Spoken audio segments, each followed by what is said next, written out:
Good evening and welcome to NTD News. I'm Stephanie Cox. Here are today's top stories. President Biden meeting the Japanese Prime Minister today as the two work to deter threats from China. This as an investigation looks into Biden's handling of classified papers. And Biden says he's fully cooperating with the investigation. Meanwhile, Democrats and Republicans offer various opinions on how it should all play out. We explore the differences. More Twitter files released. The latest installment alleges some lawmakers made up part of the so-called Russiagate allegations. And a win for religious schools. A judge this week decided to keep a Title IX exemption in place, which allows the schools to make their own decisions about LGBT clubs.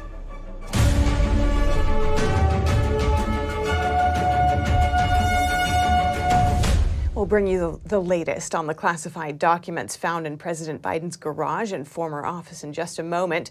But first, the aftermath of severe storms and tornadoes that whipped through the South yesterday, killing at least 9 people and cutting power for thousands. Recovery and search efforts continued today. Officials say at least 7 people were killed in Alabama, with 2 others killed in Georgia, including a 5-year-old boy. About 40,000 homes and businesses were still in the dark this morning across Georgia and Alabama, according to tracking site poweroutage.us. The governor of Alabama has declared a state of emergency in 6 counties, while Georgia's governor has declared a statewide emergency. And looking to the international stage, President Biden today spoke to Japan's leader to strengthen the two countries' alliance amid growing threats from China. This as the controversy continues over Biden's handling of classified documents. NTD's Iris Tao has more from the White House. President Biden meeting with Japanese Prime Minister Fumio Kishida at the White House on Friday. The two vow a strong alliance based on values. These shared democratic values are the source of our strength, source of our alliance. An important backdrop for the meeting is threats from China. Just weeks ago, Japan announced an unprecedented military buildup, citing concerns over Chinese actions in the Indo-Pacific. And Japan and the United States are currently facing the most challenging and complex security environment in recent history. The U.S. and Japan are set to expand their military cooperation, including by improving Japan's missile strike abilities and better preparing the U.S. Marine units in Japan for potential combat. Biden pledges the U.S.'s full commitment. The United States is fully, thoroughly, completely committed to the alliance, and more importantly to Japan's defense. But while Biden was all smiles in front of cameras, he's facing a burgeoning controversy of his own, as the DOJ appoints a special counsel to investigate his handling of classified papers. The White House on Friday again saying, "We are going to continue to fully cooperate. We have been." But as to what Biden said on Thursday, Look, I'm going to get a chance to speak on all this, God willing, soon. the White House doesn't know when that's going to come. When can people expect to hear from you? Don't have, again, that is something that I don't have a magic wand here. I don't know when that's going to happen. And as usual, Biden's heading back this weekend to his home in Wilmington, Delaware. And that's where the second batch of classified documents was found. Reporting from the White House, Iris Tao, NTD News. And the GOP is wasting no time to investigate President Biden's handling of the classified documents. It's the first order of business for the House Judiciary Committee. That's according to Chairman Jim Jordan, who's also preparing investigations into other government agencies over what he calls the weaponization of the federal government. NTD's Melina Weisskopf has more. The GOP-led Judiciary Committee hitting the ground running. Chairman Jim Jordan probing the Attorney General's newly created special counsel investigating Biden's handling of those classified documents. Chairman Jordan sending a letter to Attorney General Merrick Garland today, probing further on this issue, asking questions such as when the DOJ first became aware of the existence of those documents and any conversations that the DOJ or FBI or White House may have had on this issue. Now, this will be the very first investigation that the Judiciary Committee is launching, and it comes just days after the House voted, of course, along party lines, to create that select subcommittee that's under the Judiciary Committee on the weaponization of the federal government, where they will be probing further agencies like the DOJ and the FBI. Here's Jordan laying out the top priorities for these investigations. The Department of Justice treats parents as terrorists, moms and dads who are simply showing up at a school board meeting, when the FBI pays Twitter $3 million, not one, not two, $3 million to censor American citizens. It's not a ploy when the Department of Homeland Security tries to set up a disinformation governance board. And Jordan says there's been multiple whistleblowers come forth with concerns in these areas.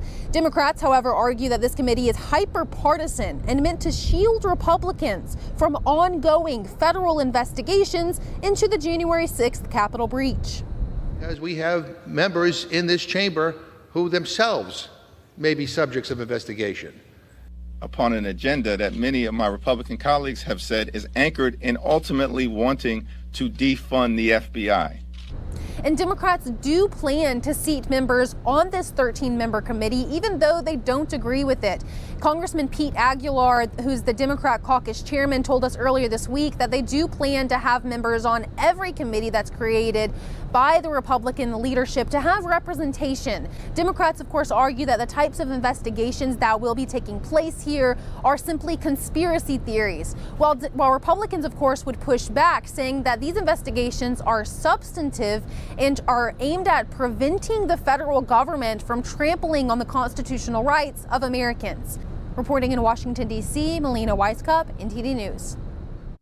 And as the House gears up its investigations, speculation is swirling about the classified documents found in President Biden's possession that date back to when he was vice president. Democrats and Republicans disagree on how this compares with the documents seized from former President Trump's Mar-a-Lago residence. NTD's Arlene Richards explores those comparisons. The recent revelation that President Biden has been keeping classified documents among his personal belongings was immediately compared to reports of documents with classified markings seized from former President Trump's Mar-a-Lago residence. Something that everyone can agree on is that neither president should have had classified documents in his possession. And so presumably both situations should be treated the same under the law. But the comparisons have largely cut across party lines. Democrats say the difference is that Biden is cooperating fully with the DOJ and the National Archives, but they say Trump didn't. When the president's lawyers realized that the documents existed, that they were there, they reached out to the archives. They reached out to the Department of Justice, rightfully so, may I add. Democrats also say Trump's lawyer lied about whether there were more classified documents, which has led to an accusation that Trump obstructed justice. The FBI is now conducting a criminal probe. Attorney Jonathan Turley told Fox News both presidents did the same thing. But at the end of the day, the same underlying crime exists, even if there are differences in aspects of the case. There hasn't been an allegation that there were false statements made or obstruction. We don't know a lot of the facts. We don't know if this is the full extent of these documents. The president's answers also are rather baffling. Biden said he was surprised to hear about the documents, but Turley said, someone has to request it, usually the vice president or president. It was in his office, his working office. We also know that he was working on a book that talked about Ukraine, Iran, some of the countries that were mentioned as the subject of these documents. Republicans argue that a vice president doesn't have the power to declassify documents. But Trump's former senior counsel, Jenna Ellis, told NTD's newsmakers that's not necessarily the legal situation. The president does delegate some of his authority under agency capacity to other members of the executive branch, including the vice president. Republicans point out another difference. He wasn't president. He was vice president. He held these in different locations right out in the open. Biden claimed that documents stored in his garage were as safe as his Corvette. Turley said that doesn't pass the criminal code. A former top aide in the Russia election interference probe said it's not a crime to accidentally take and retain government docs. Biden and the DOJ have said that this is being handled by the book. Arlene Richards, NTD News. And earlier today, I spoke with Lee Smith for his analysis. Smith wrote the book, The Plot Against the President, and is host of the show Over the Target on Epic TV. We start with recent allegations that these documents could have been planted as a way to undermine Biden. Lee Smith, welcome to our show. Thanks so much for joining us. Thank you very kindly for inviting me, Steph. Now, some say the revelation of classified documents in Biden's personal possession may be a way to thwart any chances of the president running again. How do you see it? Yeah, I don't think so. The way that I don't think it's an internal Democratic National Committee coup. I think rather it's a cover-up. I mean, first of all, the media aligned with the party. If you watch MSNBC, CNN, you see that everyone on there is very, very supportive of Biden. They're all comparing it to how bad Trump is. So there's no one who's coming out against Biden. And this is not the way that Democrats would. It's not an issue that Democrats would use, right? Classified information doesn't matter to them, and that's why. That's why there was no problem with Hillary Clinton's candidacy in 2016. They would use another instrument to bring down Joe Biden if they were trying to bring down Joe Biden, and I don't believe they are. The DOJ is investigating Trump for something that Biden may also have done. So what do you think of the way the department is handling Biden's case? Oh, the special counsel who was appointed, Robert Hur. I mean, this is an aspect of the cover-up. I mean, the man is presumably identifies as a Republican, but he's an anti-Trump Republican, right? He was a protege of Rod Rosenstein. Rod Rosenstein was the Deputy Attorney General who said he was willing to wear a wire to spy on Trump. That's what an internal coup looks like. When the Deputy Attorney General says, I'll wear a wire to spy on the President of the United States. What's happening with Biden does not look like an internal coup. When they appoint a guy who is against Trump and sides with the establishment, deep state, however we want to put it, that's moving toward a cover-up. And this is what my sources on Capitol Hill have been telling me, and I think they're 100% correct. And the Justice Department found out about these documents about a week before the midterms, but we're only just learning about it now. Why do you think that is? I think it's not just about the elections. I think it's I assume it's something much more serious, because they've been holding on to this. It's not like it just came out after the election, right? They said they found the documents November 2nd. And look, that story is in itself improbable, right? Because look at what you have to believe about the story. You have to believe about the story either every other time that Joe Biden's belongings moved, right, the lawyers missed it. Or you have to believe that this time is the time that lawyers went through his belongings, and normally it was staffers who didn't know what classifications on documents looked like. So the story is highly improbable. And remember, these documents have been moved at least twice. Once out of the White House and to an interim space, and then a second time to the Penn Biden Center, because remember, Penn Biden Center did not open up till 2018.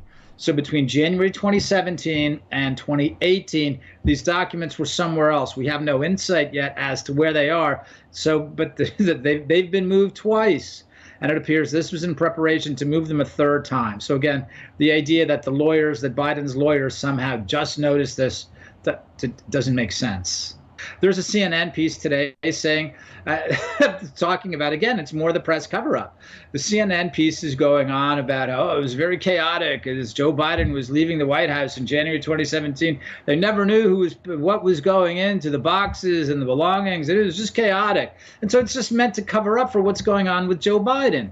So you're telling me that the aides at that time packed it up, but now they've got the professionals in there. And since when do lawyers go through belongings? The story doesn't make sense, right? People are right The people who are saying they wonder if it's a coup, they're not right that it's a coup, but they are right to say that the story does not make sense the way it's being told. And that's why I believe there's something,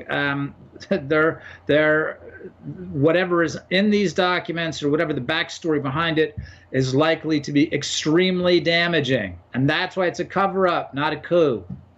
All right, thanks so much. Lee Smith, author of The Plot Against the President. Appreciate your time. Thank you, Steph. And turning now to Trump. The case against the former president's real estate company appears to have reached an end. Today, a New York judge ordered the company to pay a $1.6 million fine. That's the maximum possible under state law. And on Tuesday, the judge sentenced the company's former chief financial officer to 5 months in jail. He'll be serving his time at New York's infamous Rikers Island jail. The sentences come after Trump's company was convicted of scheming to defraud tax authorities. Trump has called the investigations into his business dealings part of an ongoing witch hunt. And more about Trump. Democrats allegedly pushed a false Russiagate narrative, even though they were told it wasn't true. That's according to the latest installment of the so-called Twitter files. Journalist Matt Taibbi released more Twitter files on Thursday. He alleges that prominent Democrats knowingly pushed a false Russiagate-related narrative about Russian bots during the Trump-Russia investigation. That's despite their being told by Twitter executives that it wasn't true. Taibbi tweeted, quote, "At a crucial moment in a years-long furor, Democrats denounced a report about flaws in the Trump-Russia investigation, saying it was boosted by Russian bots and trolls. And emails appear to show that. Twitter officials were aghast, finding no evidence of Russian influence." Democrats' Russia allegations allegedly started after some Republicans demanded they release a memo, starting a hashtag which was called Release the Memo. It was later released and showed how the FBI under the Obama administration used unverified opposition research to obtain a warrant to spy on one of Trump's campaign volunteers. It was part of an investigation into alleged Russian interference in the 2016 presidential election. Days after the hashtag was started, some Democrats demanded social media companies investigate allegations of Russian bots and trolls surrounding the Release the Memo online campaign. Various legacy media outlets did the same, claiming Russian bots and trolls were behind the effort. Taibbi says NBC, Politico, AP, Times, Business Insider, and other media outlets who played up the Russian bot story, even Rolling Stone, all declined to comment for this story.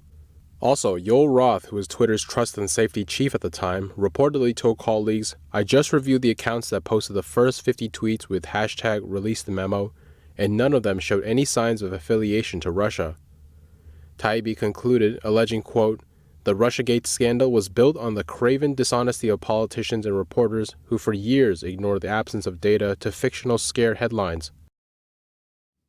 A federal judge this week decided in favor of religious schools adhering to their beliefs.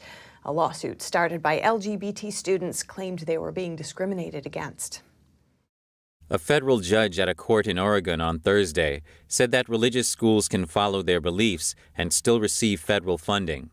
In March of 2021, 40 LGBT students brought a lawsuit against the Department of Education. The judge who made the decision wrote that students made various allegations, from academic exclusion and denial of student housing to coerced conversion therapy to prohibition from forming LGBTQ+ support groups on campus. The students called for a provision named Title IX to be expanded. Title IX bars discrimination based on sex, including sexual orientation and gender identity. But it has an exemption allowing religious schools to make certain decisions based on their religious beliefs. However, the judge dismissed the lawsuit in Thursday's decision, effectively keeping Title IX in place as it is, which means the religious schools will continue to receive federal funding. Ryan Helfenbein is the VP of University Communications at Liberty University, a Christian school in Virginia. In an interview with NTD, he quoted one of the lawyers in the case who said that changing Title IX would ultimately hurt students the most. Ultimately, this is about punishing students. If students have some kind of religious-held conviction or belief, they should not ultimately be hindered from going to a religious school that identifies with those beliefs. The judge said one of the reasons for dismissing the case is that Congress allowed the Title IX exemption for institutions that can prove that they operate under religious tenets. Helfenbein added that all schools have guidelines which clearly lay out their takes and values on things, such as the issue of sexual topics on campus. They have been consistent in upholding these values for decades. I think that's one of the things, is showing that there are receipts, there is a long-held belief, and that these schools have been consistent with those beliefs. An attorney involved in the case said it's in the common interest to keep allowing religious schools to practice their faith. Reporting by Arian Pastar, NTD News.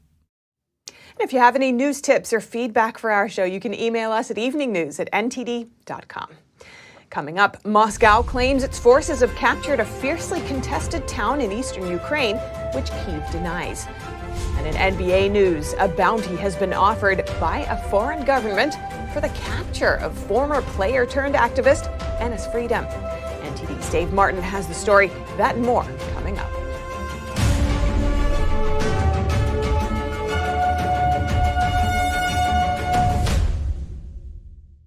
Hello, I'm Mike Lindell, and I want to thank each and every one of you for your support by bringing you the pillow that started it all. Get my standard My Pillow, regularly $49.98, now only $19.98 with your promo code.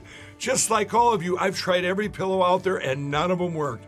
That's why I invented My Pillow. My patented fill adjusts your exact individual needs, helps keep your neck aligned, and it holds its shape all night long, regardless of your sleep position. So you get the best sleep of your life. Because it works, we've sold over 70 million My Pillows, and now I'm bringing them to you for the lowest price ever. Go to mypillow.com or call the number on your screen. Use your promo code, and you'll get my standard My Pillow for only $19.98. For a more custom fit, my Premium Queen for only $27.98. Or my Premium King, only $34.98. My 60-day money-back guarantees it'll be the most comfortable pillow you'll ever own.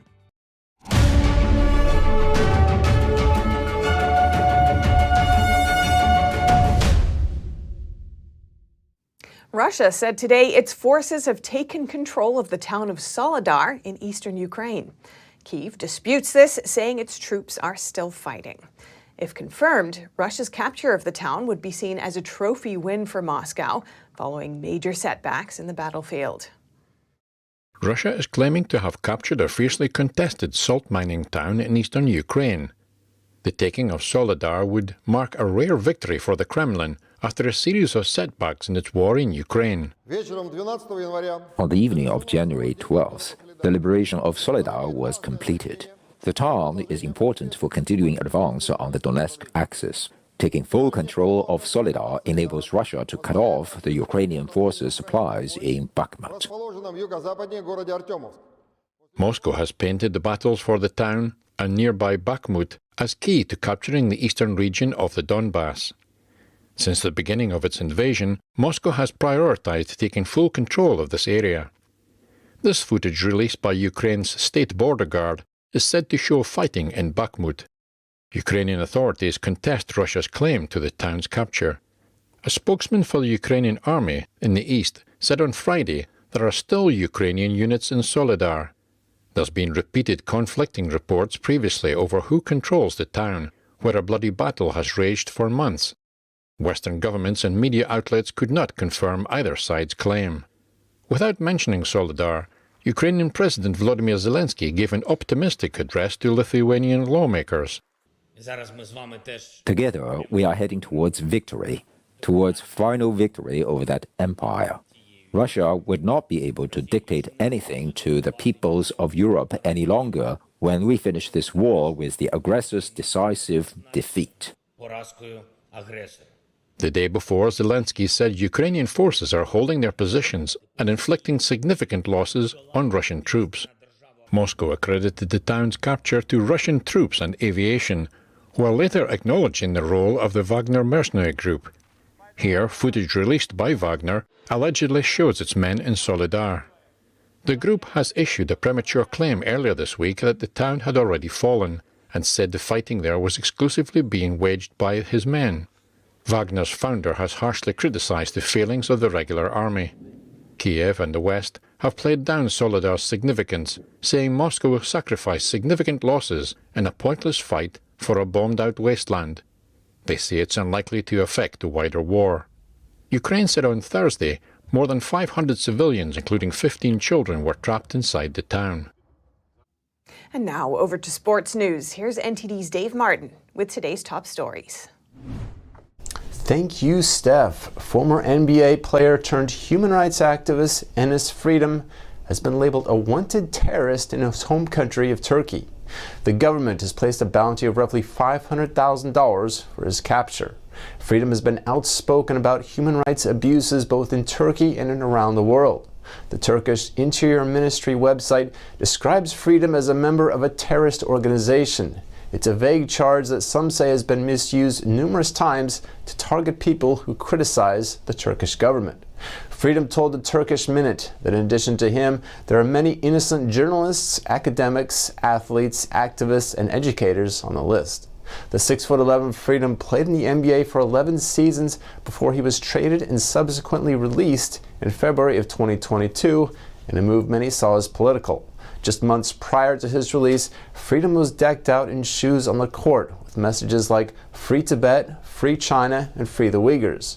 He's also called out the Chinese Communist Party for their live organ harvesting of Falun Gong practitioners. His team's games were subsequently no longer shown in China. And in NFL news, Minnesota receiver Justin Jefferson and Kansas City tight end Travis Kelce were unanimous picks as the AP's All-Pro team, which was announced today. Meanwhile, Jets star Sauce Gardner became the first rookie cornerback selection in more than 4 decades. The Chiefs and 49ers led the way with 4 first-team selections each. And for your sports viewing schedule tonight, the NBA has 9 games planned, including the defending champion Golden State Warriors, who've really struggled on the road, playing at San Antonio. And finally, for you hockey fans, the NHL has a triple header scheduled featuring leading scorer Connor McDavid and the Edmonton Oilers playing at San Jose. And that's it for your sports news. Back to you, Steph. Thanks, Dave. And that's all for today's news. Thanks for tuning in. I'm Stephanie Cox. Good night.